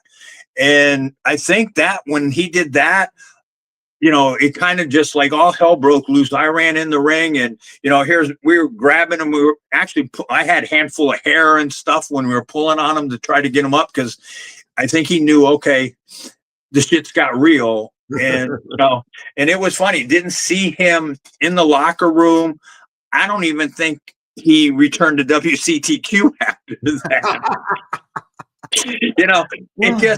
It'd be like me walking into somebody's business and telling them how they're going, how it's supposed to be run. It just doesn't work that way. Right.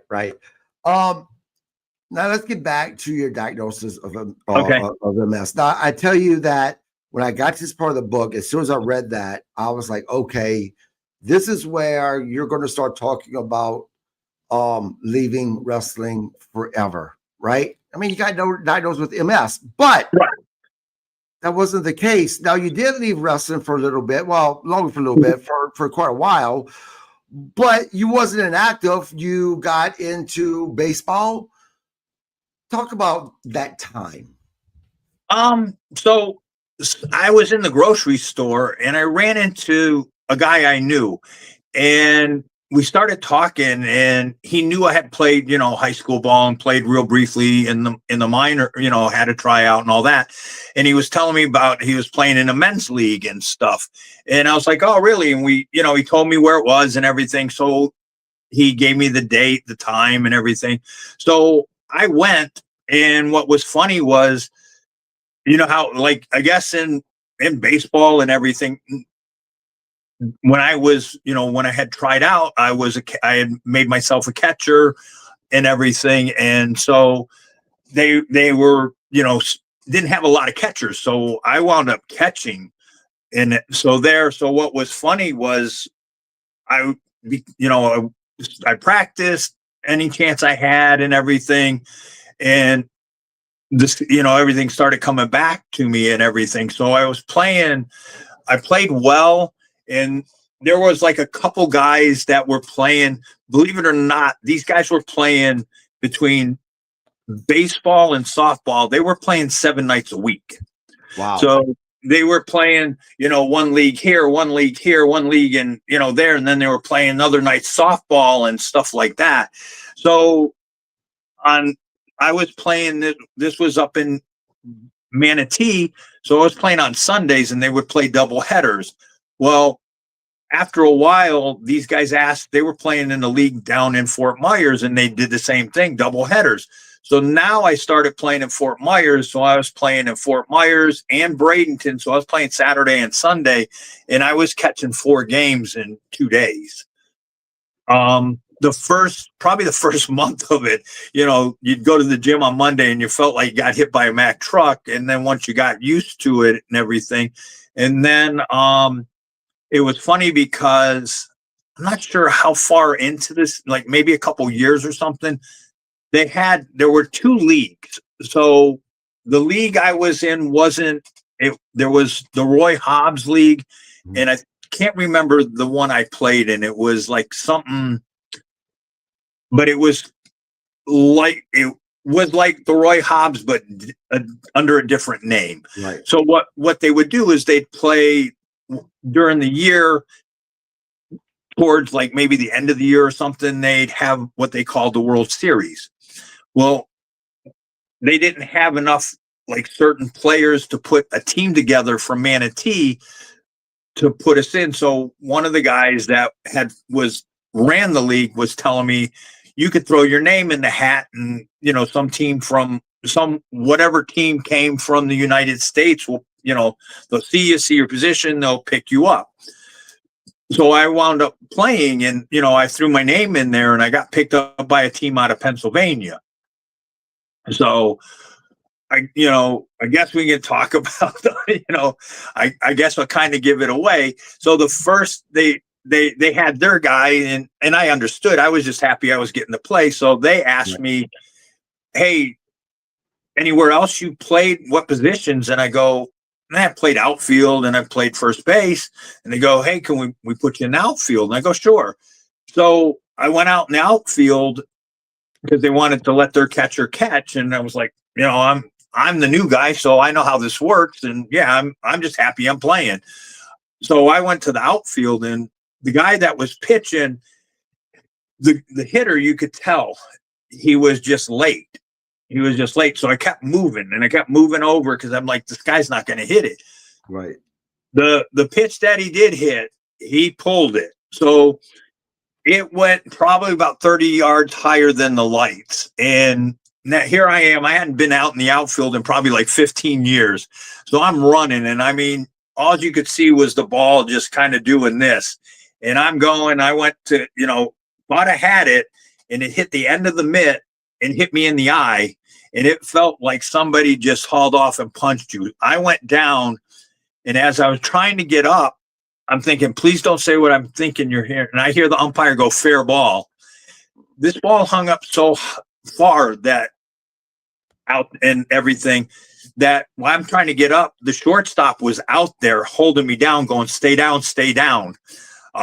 So I'm like thinking, no, the guys are running the bases, I'm worried about what's happening on the field. Right. So get in, they go, "Hey, we're going to put you as a DH." And I go, "Okay." So I get up to go to hit the next time, and it had to be like my second or third time up. And I had like some blood. And I think that's about the time they were really starting with AIDS and everything. And I'm thinking the ump's going to go, "You can't play because you got blood on your jersey." And he goes, "You staying in the game, son?" And I go, "Yes, sir." He goes, "Wow, you're pretty tough." And I go, "Thank you." And so the last time up, I hit the ball off the wall. And it wasn't like, I got the bat through quick and everything. It was like, nice, easy stroke. And when I hit the ball, my back teeth hurt. Mm-hmm. Kind of was a little worried, thinking something's not right. But, I didn't think anything of it and stuff. So after the game, I was talking to the guy that was running this team, and I go, "I'll be ready to catch tomorrow." And he goes, "The only way you're going to catch tomorrow is you need to get that eye checked." And I go, "I'm all right." And he goes, "No, you need to get it checked. I need to know you're okay." So I said, "Okay." So I went to the emergency room. I had thought about not going, went to it, and they did the CAT scan. He told me what had happened. So I'm like, well, let me call my doctor, because my eye doctor. So I called my eye doctor, and I'm talking to her, and I'm like, "He's saying I got some kind of blowout." And she goes, "Blowout orbital fracture?" I go, "Yeah, that's it." And I go, "But I can stay the whole week and play." And she goes, "No, dumbass, you can't. That's serious." She gave me a lecture on the phone, and she goes, "Make a call. Let me call this guy. He'll give you a call." So she had talked to a plastic surgeon, and they called me, and I was talking to him, and he was like, "We can either do surgery tonight and this had to be like on a Monday." He goes, "And if we don't do it tonight, we'll have to do it on Friday because the swelling will have to go down." And I go, now I had to fight through Clearwater traffic, because it was like 5:00, and that was just, miserable. I didn't get back to Venice, and usually from Clearwater, it's maybe an hour and a half. I didn't get back till after 8:00. So he met me at the hospital and everything, and he goes, "I can do surgery tonight." And I'm like, "Nope, I'm hungry. We'll wait till Friday." And I probably was a good thing. I guess I waited. to, make sure he wasn't working on me that night, him being tired or whatever. Right. So he was fresh on Friday. After the surgery, what he had to do for my eyes, he said, an eighth of an inch more, I would have lost my eyesight. He had to build a shelf for it and on my eye and everything. So it was detailed. So, I mean, in a way, I'm glad I pushed it out till Friday. So he was fresh when we got in and not trying to do this at night, because who knows what would have happened. But it was more serious than I had thought. And, wound up going back after I was healed. I went back and played ball and stuff, Right. Now, you're diagnosed with MS. We kind of skimmed over it. It was much more serious than just being diagnosed with MS. He had a private conversation with your wife. Guys, we will leave it at that. If you guys want to know more, buy the book. Now, you end up coaching, and a kid came up to you and said, Coach, you ever seen this ECW thing? Now, ECW was a whole different type of wrestling in many ways, because of course it is extreme championship wrestling. And you talk about you're watching it and your wife's like, good thing you're not wrestling now, and you're like into this shit. Right. This led you to actually getting back into professional wrestling. Yes. Tell us about that. Okay, so I had watched it and I knew quite a few of the guys, knew from the roster from WCW, Florida Championship Wrestling. So I knew quite a few of the guys. And I just thought, wow, this is neat. This is like the greatest thing since sliced bread. And I was amazed by it. It was totally different than, what I was taught and everything, but it just appealed to me. So now I'm thinking, hey, let's see if we can do a comeback here and stuff. And I did, we wound up setting it up. Again, I conned Rick out of retirement because Rick was done. Again, I guess Rick's first match and our last match had to be two of the worst matches that we had. Because now you're coming back. I want to say I probably hadn't been in a ring in 8 years, and Rick was probably out 7 years, maybe 6. So, and this is going to contradict everything I've said, but neither one of us we didn't find a ring. We didn't do anything to try to take that ring rust off. We just thought, hey, I'm going to walk back in here and do this. And, it had a couple good moments. The match did. But for the most part, I'm thinking, hey, if I can tape, I'm going to tape this. This will be the match I'm going to send to ECW. You watched it and you're like, yeah, I can't send this. You didn't want to admit how bad it was. One of my old roommates, Ricky's good friend, and he was like, that's not a Rick Ryder Robbie Idol match. This was pretty bad. Of course, I took offense to that, when I was, kind of wanted to kick his ass, but I took offense to it. Even, I guess, coming from him was probably, to me, was one of the last people that should have probably said that to you.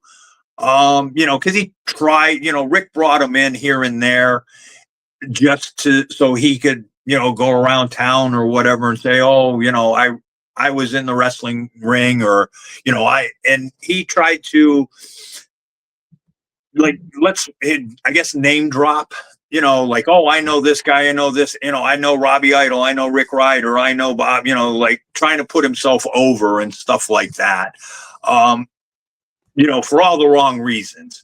So, or somebody would say something and he'd go, oh, I lifted weights with Rick Ryder and Robbie Idol. And when I heard that, I went, this son of a bitch never lifted with me and Rick. And I go, he couldn't have lifted his way out of a wet paper bag if we tore it for him, So you kind of took offense to it, and you watched it and you went, yeah, match did suck, but this is one of the last people that should be telling you your match sucked, Right. So, and you just knew. And so no one seeing that, I'm like, I got to try to find somewhere to start working out.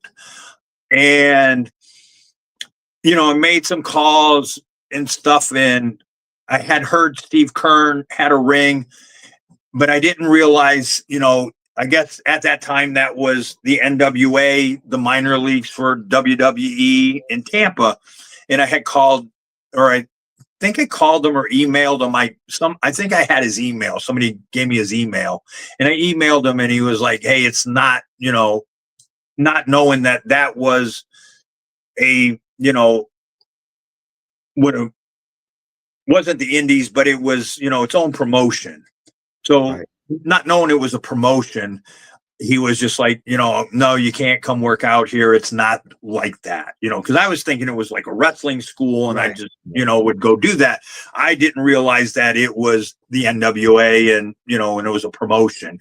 So, I'm like, So now again, and in that time frame, I had a promoter call me and asked me if I wanted to work. And I asked him who. He told me, and the same thing. And I wound up, we wound up working, and we were like the opening match. And after the match, we're in the locker room, and I hadn't seen Chris for a long time. I don't know if Chris had broken in the same time I did, or was already in the business, but I knew Chris from when I had started. So, and that was who I had worked.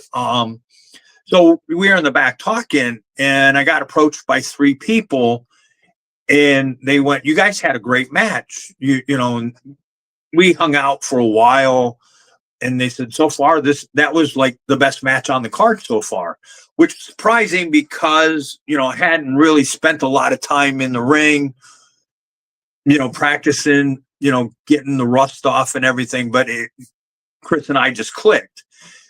And he goes, "You ever want to work out or anything? Here's my card. I have a wrestling school in Tampa." And I thought, well, here we go. Here's my break. And so I wound up calling them, found out when they worked out. And Billy, the guy's name was Billy Lindsay. And Billy had been trained by Jim Neidhart. So I had told him what I wanted to do. I said, my goal is to get to ECW and stuff like that. Billy knew how the new style worked. And one of the guys that was with him at his school I had saw him in the AWA, TNT Mahoney, Tim. So those were the 2 guys. And I, told them this is what I would like to do and everything. And I want to say the first workout, maybe a second workout, I was nervous as hell with all the other guys that were working out and stuff. Cause, you want to fit in, you want to, be, and you're rusty and you're stiff and everything. So about the second workout, Billy was like, "You got any tapes from you in WCW?" And I go, "Yeah, why?" And he goes, "Could you bring some?" And I go, "Sure." So I wound up bringing him some tapes, because I think Billy thought, I don't know if this guy really worked in WCW. And Tim came up to me during a practice and said, "I can tell you know what you're doing. You're rusty, you're nervous." Tim picked up on all of that, and he goes, "Tell you what," he goes, "just get here an hour before practice, and you and I will work out." So now I'm getting there early, and I'm working out with Tim before any of the, the stuff works going and stuff like that. And a couple, after a week or 2, now I'm starting to feel comfortable. Everything's starting to come back to me. And where, Tim just took me like, okay, hey, you're my protege. I'm going to, work with you. And, and Billy had some gymnastics and stuff. And after everything started to come back to me and started flowing, Billy started working with me, to totally change my style. So, like going from, what you learned to now you're learning stuff off the top ropes and everything that you never did before. So we reinvented me. Right. So I thought, okay, we'll look for it, we tape matches and we'll look. And I had, ECW had came to town and everything, and I went and I was talking. We won't go into it. It's in the book. I just thought, okay, let me get a match and I'll send it to Paul. Hopefully he'll look at it, see something, give me that shot. So that was, what I was trying. It always kind of, you got to that point where you really started critiquing, and you could see, hey, this match was good, but there's a couple things that just don't look right. So you weren't happy with it, and, again, we won't go into it. So you get the book, Yep. and to plug it for one thing, I'm going to give him a plug, and it'll give the book a plug. The author Scott, the guy Scott that wanted to do it for me originally, the big time author and everything, he asked if he goes, hey, can I get a signed copy? He wanted a signed copy and everything, and I sent it to him, and he read the book, and it was the same like you said, hey, I could have read this all in one setting. He did, because I guess he's so used to, proofreading and everything of all the books he's written. So he wound up like in a couple hours had read it and texted me back, and he goes, great book, great story. And I took that as a big compliment, coming from, he had approached me to write it, and I'm thinking, the feedback I'm going to get from him, I'm not sure. And him just, totally was professional. He said, hey, congratulations on writing your book. You did a great job. So that was, big compliment coming from him. And he said, thoroughly enjoyed it. He goes, great book. Yeah. So I took it as a compliment. Yeah. Well, I tell you, you've had a phenomenal career. Guys, I cannot say enough good things about this book. I truly, truly enjoyed this book. Check it out, guys. Get the book. I'm telling you, it's such an easy read. There's so many different stories in the book. I know we talked about a lot of the book, but I promise you, there's so much that I didn't even touch on. Conversations he's had with Ric Flair. Him maybe or maybe not, making it in Mick Foley's book. Did he? Didn't he? Get the book. I'm telling you, you will enjoy this book.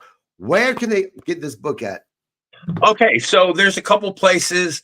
The hard place to find it is the publisher that I went through, Lulu. If you go to Lulu, you punch in, you go to the bookstore, punch that in, you're going to see a box come up and say explicit language. That's the box you got to click on, and then it shows up. The easier place to find this book is Amazon Kindle. So it is on Amazon Kindle, and that's way easier to get it. A lot easier. So then you have your choice to either put it on a Kindle or to get it in a paperback. So the easiest place is to go Amazon Kindle. If you really want to struggle and find it at Lulu, knock yourself out, but you have to go to the bookstore and then punch the name in, and then, you got to look for that little box that says explicit, and that's the one you're going to click on because of a little bit of the language in there. Right. Well, guys, go to Amazon Kindle, get this book. Robbie, thank you for coming on as my guest. Guys, if you haven't had enough of Robbie Ido, tune in tomorrow night. He won't be my guest. He's a regular co-host of mine with Bob Cook. We will be talking about Monday Night Raw. We'll be doing a recap of tonight, actually, Monday Night Raw. We'll be talking about that tomorrow night.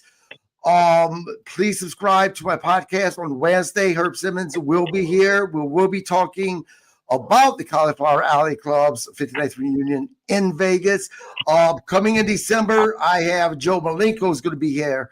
I have Les Thatcher is going to be on, amongst many others, guys. So please subscribe to my podcast. Until then, you guys have a great week. Robbie, I'll talk to you tomorrow night, sir. Again, thank you so much. I always enjoy having a conversation with you. All right. Have a great evening.